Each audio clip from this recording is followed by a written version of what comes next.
Hi, my name is Carrie Nelson, and I have this book, Pen Pals, that has come out. We're going to do some videos.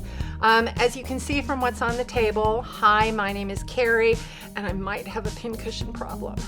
I participated in a fun little challenge in 2017 to make a pincushion a day, and I made 49 pincushions in 31 days. This came about a lovely, wonderful, talented improv quilter, Amanda Jean Nyberg of Crazy Mom Quilts, was challenging herself to make something every day.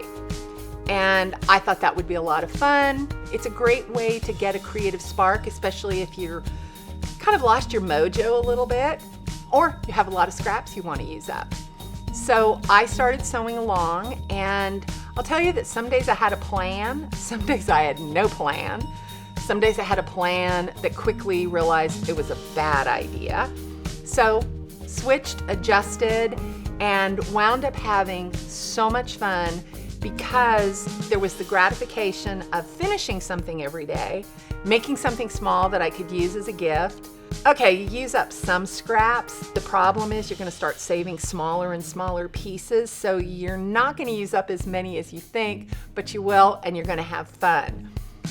A lot of what this is, I started making pincushions probably about 15 years ago and have just evolved in what I do, what worked for me, what I've learned. A lot of it is trial and error.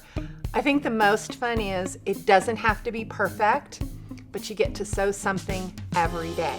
We're gonna have a whole bunch of tips coming, so Pen Pals, get your scraps and get comfortable.